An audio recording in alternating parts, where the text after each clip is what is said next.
గురుగారు మరి రీసెంట్గా చూసుకున్నట్టయితే ఆంధ్రప్రదేశ్ ఎలక్షన్స్ జరిగాయి. పవన్ కళ్యాణ్ గారు 21 సీట్లు గెలుచుకొని ఉప ముఖ్యమంత్రిగా మరి రాజకీయ ప్రవేశం చేశారు. రాజకీయ జీవితాన్ని కొనసాగిస్తున్నారు. మరి ఈయన రాజకీయ జీవితం ఎలా ఉండబోతుంది?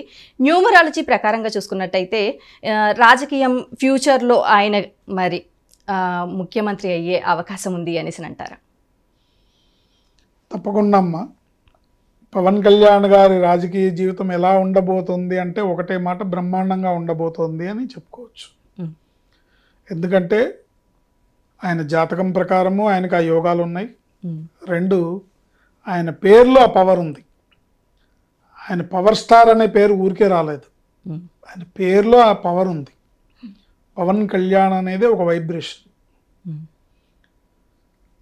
11 అక్షరాలు, 34వ నెంబరు, అద్భుతమైన నెంబరు, బ్రహ్మాండమైన కాంబినేషన్, బ్రహ్మాండమైన భవిష్యత్తు వారికి ఉంటుంది. అయితే ఇలాంటి రాజకీయ నాయకుడికి సపోర్ట్ ఇచ్చి, ఇలాంటి వ్యక్తికి అండగా నిలబడి, ఇలాంటి వ్యక్తికి చేయూతనిచ్చి తమకు సహాయపడేలాగా చేసుకోవాల్సిన బాధ్యత కార్యకర్తల మీద, ప్రజల మీద ఎక్కువగా ఉంటుంది. ఆయన్ని నిలబెట్టుకోవాల్సిన అవసరం ప్రజల మీద ఎక్కువగా ఉంది, బాధ్యత. ఎందుకంటే అలాంటి మనుషులు, అలాంటి స్వభావం గలవారు చాలా అరుదుగా ఉంటారు. ఎక్కడో కోట్లల్లో ఒకళ్ళు పుడతారు.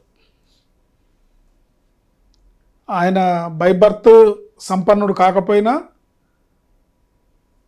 ఆయన వాళ్ళ అన్నగారి వల్ల కానివ్వండి, తర్వాత ఆయన సినిమాల్లో సంపాదించింది కానీ ఆయన సంపన్నుడే.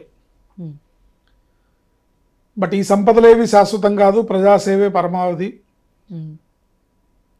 మనల్ని అభిమానించే వాళ్ళు, ఆరాధించే వాళ్ళు అందరూ బాగుండాలి, ప్రజలందరూ బాగుండాలి, అందరూ కడుపు నిండా అన్నం తినాలి, ముఖ్యంగా రైతులు బాగుండాలి. రైతులు మనకి పండించి మన కడుపు నింపే రైతన్న కడుపు నిండా భోంచేస్తున్నాడా లేదా, ఎంతమంది అర్ధాకలతో ఉంటున్నారు, ఎంతమంది అర్ధాయుష్ మరణాలతో తనువును చాలిస్తున్నారనే చాలా నోబుల్ థాట్స్తోనే ఆయన రాజకీయాల్లోకి వచ్చారు.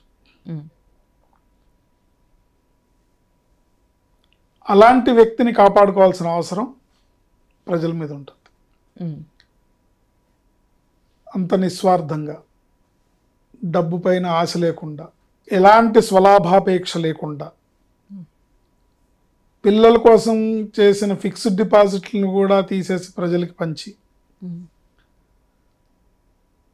తన కోసం ఎక్కడో ఉంచుకున్న ఒక సైట్ని కూడా అమ్మేసుకొని, ఇళ్లను అమ్మేసుకొని, ఇప్పుడు ప్రభుత్వం ఉన్న పరిస్థితుల్లో ప్రభుత్వానికి నా కార్యాలయము, నా ఫర్నిచర్ అనేది భారం అవుతుంది కాబట్టి నా ఇంట్లోనే కార్యాలయం పెట్టుకొని నా ఫర్నిచర్ నేను చూసుకుంటాననే ఇలాంటి రాజకీయ నాయకులు ఈ రోజుల్లో అరుదుగా ఉంటున్నారు. ఈ రోజుల్లో అరుదుగా కాదు, అసలు లేరు అని కూడా చెప్పుకోవచ్చు.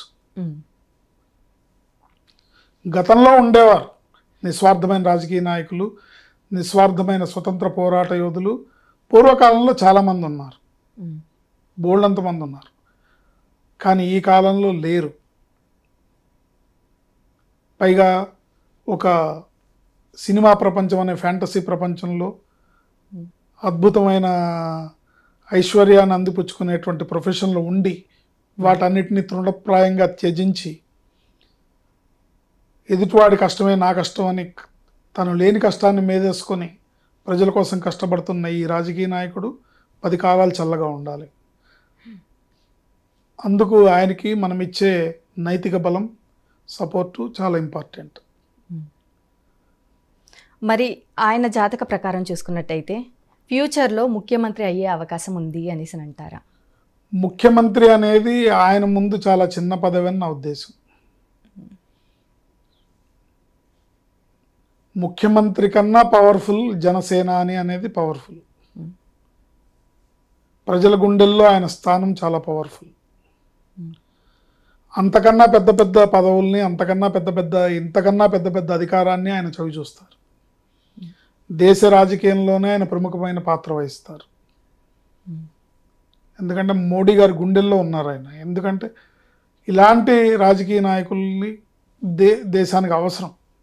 సో ఆయన సేవలు ఒక ప్రాంతానికి కాకుండా ఒక దేశానికి కూడా వినియోగించుకునే అవకాశం ఉంది కాబట్టి ఆయన యోగం అనేది పదవి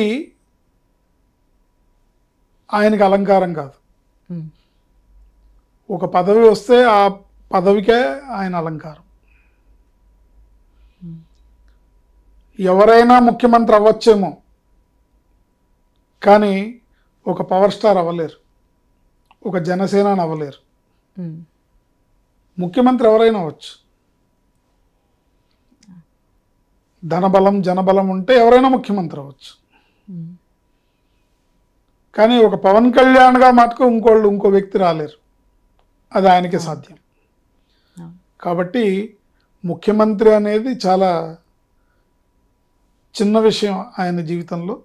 ఇంతకన్నా పెద్ద పెద్ద విజయాల్ని, అంతకన్నా పెద్ద పెద్ద విజయావకాశాలని, ఉన్నతమైన శిఖరాలని ఆయన అధిరోహిస్తారు. ఇందులో ఎటువంటి సందేహం లేదు. మరి అలాగే గురువుగారు, ఇప్పుడు పవన్ కళ్యాణ్ గారు పూర్తిగా రాజకీయాలలో నిమగ్నం అయిపోయారు. మరి ఇటు సినీ రంగంలో చూసుకున్నట్టయితే ఎలా ఉండబోతుంది అంటారు మరి ఆయనకి? ఆయన సినీ రంగంలో చేసిన ఆయన నెంబర్ 1, రాజకీయంలో ఉన్న నెంబర్ 1. ఆయనకి సినిమాలు చేయాలనే కోరిక లేదు. కానీ మరి ఆయనకి డబ్బు కావాలంటే, ఎవరికన్నా ఇవ్వాలన్నా ఆయనది ఒకళ్ళకి పెట్టే తత్వం తప్ప ఒకళ్ళ దగ్గర చేయి జాచే తత్వం కాదు కదా. మరి ఆయనకి ఆదాయం ఎలా వస్తుంది? ఆయన ఎవరికన్నా ఇవ్వాలన్నా, ఆయన సర్వైవ్ అవ్వాలన్నా, ఏదన్నా చేయాలన్నా ఆయనకున్న ఏకైక మార్గం సినిమాలు. ఆయనకి వ్యాపారాలు లేవు, ఎకరాల కొద్దీ భూములు లేవు, ఫ్యాక్టరీలు లేవు, వేరే ఆదాయ వనరులు లేవు కదా ఆయనకి. అందుకని సినిమాల్లో చేయాల్సి వస్తుంది. ఆ సినిమాల్లో వచ్చిన ₹1 తీసుకొచ్చి ఆయన మళ్ళీ ఇక్కడ తన కుటుంబానికి నెక్స్ట్ ప్రయారిటీ ఇచ్చి ఫస్ట్ ప్రయారిటీలో ప్రజలు ప్రజాసేవ పెట్టుకున్నారు. కనుక అలాంటి నాయకుడికి భగవంతుడు చల్లగా చూసి 10 కాలాలు ఆయన్ని ప్రజల కోసం, ప్రజల మీద ప్రేమతో భగవంతుడి రూపంలో వచ్చినట్టుగా అవతార పురుషుల్లాగా, అంటే ఇలాంటి మాటలు ఇప్పుడు వింటుంటే మనం ఇప్పుడు ఆయన అవతార పురుషుడు అంటే అది చాలా ఏదో అభిమానంతోనో లేకపోతే ఏకపక్షంగానో మనం అనుకున్నట్టు, లేకపోతే విపరీతంగా ఏదో ఆశించి పొగుడుతున్నట్టు అనిపిస్తుంది. కానీ కొన్ని రోజుల తర్వాత ఆయనే అవతార పురుషుడిగా చెప్పుకోవచ్చు ఈ లక్షణాలన్నీ. ఇప్పుడు రాముడు ఇన్ని యుగాలైనా కూడా శ్రీరామచంద్రుణ్ణి ప్రజలు కొలుస్తున్నారంటే ఎందుకు కొలుస్తున్నారు? ఆయన గుణగణాలు, ఆయన నడవడికని బట్టే కదా. ఒక మనిషి అనేవాడు ఎలా నడుచుకోవాలి, ఎలా ధర్మ మార్గంలో పయనించాలి, ఒక మనిషి అనేవాడు ఎలా బతకాలి అనేది చూపించినవాడు శ్రీరామచంద్ర ప్రభు. అందుకే ఆయన ఆదర్శంగా అందరు తీసుకొని జై శ్రీరామ్ అంటారు, ఇవాళకి ఆయనకు మొక్కుతారు. ఇప్పుడు ఆ కాలంలో ఆయన పరిపాలించిన కాలంలో శ్రీరామచంద్ర ప్రభు ఎన్నేళ్ళు రాజ్యం చేశారో తెలుసా మీకు? 11,000 దశవర్ష శతానిచ, దశవర్ష సహస్రాణి అంటే 1000 పదులు, 10,000. దశవర్ష శతానిచ అంటే ఇంకో 1000. 1000 10, 100 10, మొత్తం 11,000 సంవత్సరాలు రాజ్యపాలన చేశారు. మరి ఆ కాలంలో ఆయన దేవుడిగా కొలిచారా? రాజుగా, చక్రవర్తిగానే కొలిచారు కదా. అట్లాగే ఇలాంటి లక్షణాలు ఉన్నవాళ్ళు, భగవంతుడు ఎక్కడో సపరేట్గా ఉండడు. తన నడవడిక వల్ల, తన లక్షణాల వల్ల ఆయన భగవంతుడిగా రూపాంతరం చెందుతాడు. తన నిస్వార్థంగా చేసే సేవ వల్ల, ఎదుటివారికి ఆపదలో ఉన్న వారిని ఆదుకునే విషయంలో ఎంతోమంది ఉన్నారు. ఇప్పుడు ప్రముఖంగా ఇప్పుడున్న ఈ కలికాలంలో నీతి నిజాయితీలతో ఎక్కడో దుర్బిణి వేస్తే కానీ, వెతికితే కానీ కనిపించినటువంటి రాజకీయ నాయకులు పవన్ కళ్యాణ్ గారిలో మనం చూస్తున్నాం. కొత్త రాజకీయం ఆయన చేస్తున్నారు, కష్టపడుతున్నారు, చేస్తున్నారు. ఆయనకి ఆ భగవంతుడు సదా ఆయురారోగ్య ఐశ్వర్యాలని ప్రసాదించి నిండు 100 ఏళ్ళని, ఆ అష్టైశ్వర్యాలని, భోగభాగ్యాలని ఆయనకి ప్రసాదించారు. ఆయన వద్దనుకుంటున్నారు, కానీ ఎదుటివాడికి పెట్టాలంటే ఆయన దగ్గర ఉండాలి కాబట్టి ఆయనకి రావాలి. అవును. అలాగే గురువుగారు, పవన్ కళ్యాణ్ గారి రాజకీయ జీవితం ఎలా ఉండబోతుంది అనేసి చాలా చక్కగా వివరించారు గురువుగారు. ధన్యవాదాలు. ఆయుష్మతి భవ.